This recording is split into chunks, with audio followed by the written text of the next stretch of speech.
जय हिंद दोस्तों, सैनिक समाचारों में आपका हार्दिक स्वागत है। सबसे पहले बात करते हैं रोज की तरह हेडलाइंस की। हाँ जी दोस्तों, कहते हैं 30 लाख पूर्व सैनिक और 13 लाख सैनिकों के लिए न्याय का दिन, यानी आज है 6 सितंबर 3 बजे इक्वल एमएसपी पर होगी सुनवाई। देखते हैं क्या आता है फैसला। दूसरी बात कहते हैं प्रोजेक्ट नमन भूतपूर्व सैनिकों के लिए, शहीदों के लिए, वीर नारियों के लिए प्रोजेक्ट नमन की शुरुआत और होगा क्या फायदा, देखेंगे खबर में। और डीएससी रिक्रूटमेंट रैली का आगाज कब है और कहां पर भर्ती है, इसके बारे में।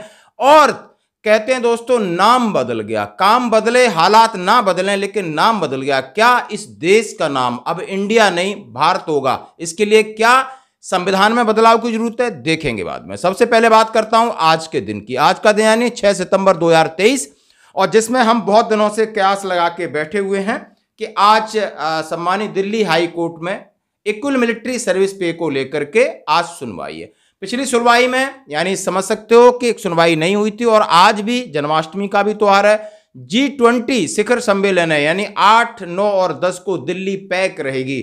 आप कहीं से भी परिंदा भी पर नहीं मार सकता। उसी बीच में आज 3 बजे इक्वल मिलिट्री सर्विस पे को लेकर के जो भी एविडेंस थे, हमारी जो टीम है वॉइस ऑफ एक्स सर्विसमैन और उनके वकील निदेश गुप्ता जी इसकी पैरवी कर रहे हैं। और जैसा कहा है, यदि किसी ने दिल्ली हाई कोर्ट में जाना है तो पास लेके आप जा सकते हो।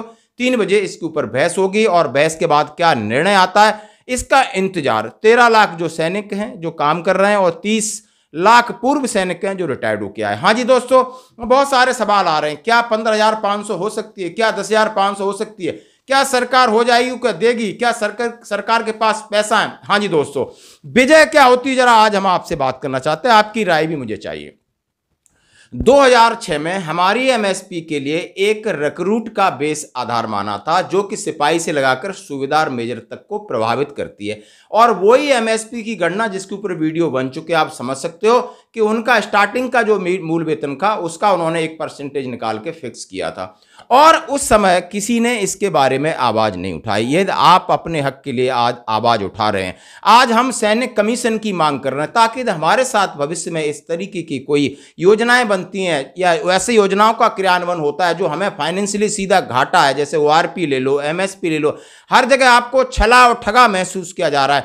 लेकिन इतना तो है कि अब सैनिक जाग चुके हैं, एकजुट हो रहे हैं, और दिल्ली हाई कोर्ट या सुप्रीम कोर्ट तक जा रहे हैं इन केसों को लेकर के। तो अब जरूरत है, सरकार कोई भी बैठेगी वो हमसे सलाह मशवरा लेगी, हमारे ऊपर बैठे हुए अधिकारियों से हमारे बारे में राय नहीं लेगी, ये बात क्लियर है। तो आप इसमें नेगेटिव कमेंट्स करना बंद कर दे। मैं सवेरे एक वीडियो देख रहा था, ऐसा नहीं होगा, वो ठीक है, एक आध बंदे हैं, वो होता है, चलता है, उस पर उनकी हम परवाह नहीं करते। बढ़ते हैं अगली खबर की तरफ, प्रोजेक्ट नमन। हाँ जी दोस्तों, प्रोजेक्ट नमन की मैं बात कर रहा हूं, और इसकी बहुत जरूरत है पूर्व सैनिकों के लिए नया प्रोजेक्ट। भारतीय सेना ने मंगलवार को पूर्व सैनिकों, शहीदों, परिवारजनों के कल्याण के लिए प्रोजेक्ट नमन शुरू किया। इसके तहत पूर्व सैनिकों की शिकायत निवारण केंद्र स्थापित किए जाएंगे, और इसके लिए दिल्ली कैंट में शुरुआत हुई है। एडजुटेंट जनरल ब्रांच ने किससे करार किया? एचडीएफसी बैंक और सीएससी उन्होंने और गवर्नेंस इंडिया लिमिटेड 2 कंपनियों से करार किया है प्रोजेक्ट नमन के लिए।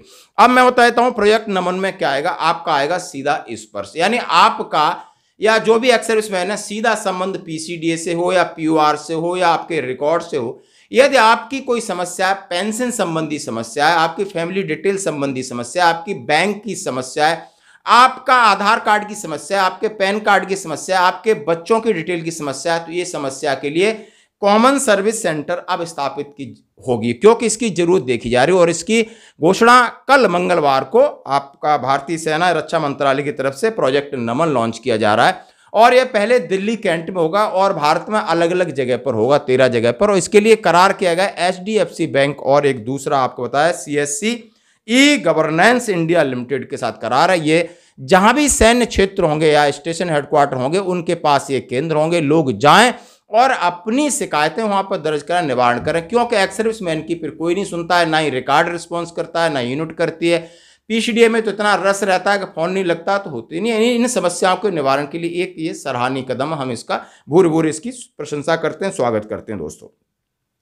अब मैं बात करता हूं दोस्तों सबसे पहले डीएससी रिक्रूटमेंट की। डीएससी रिक्रूटमेंट रैली का पंजाब रेजिमेंटल सेंटर का एक ये नोटिफिकेशन निकला है 31 अगस्त का। इसमें it is the intimate that recruit rally for regular and TA ex servicemen for re enrolment into DSC as a सिपाही जीडी एंड सिपाही clerk will be conducted at the regimental centre on 3 October 2023।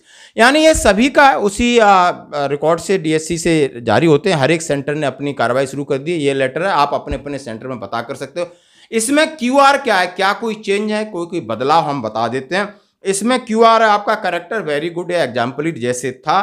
Discipline आपका section 48 आपका 5 साल में तो कोई भी सजा है तो बिल्कुल नहीं है। सेक्शन 48 यानी लिकर वाला केस होता है। और दूसरा आपको लास्ट 5 साल में और 3 साल में कोई नो रेड एंट्री कोई नहीं होनी चाहिए। रेडिंग एंट्री में समझते हैं कैटेगरी सेफ बने। सर्विस गैप है, क्लर्क के लिए 5 साल है, क्लर्क के लिए हाँ जी 5 साल है। एज उसकी 48 साल तक है यदि आप क्लर्क्स में जाना चाहते हो।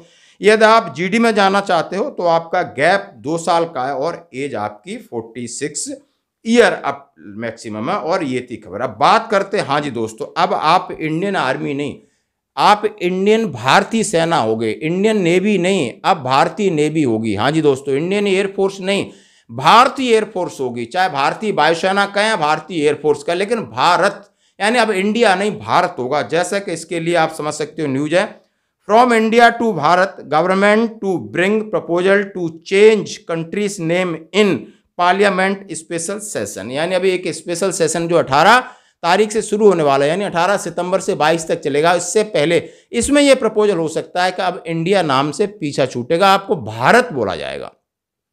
यानी ये शायद अंग्रेज या इंडस कहाँ से पढ़ा है हम सभी जानते हैं। अब इसको भारत होगा। अभी हम भारत में जैसे आपने बोलते हैं Republic of India, Republic of Bharat, कल प्रेसिडेंट का एक आपने देखा होगा उस पर सीधा सीधा लिखा है।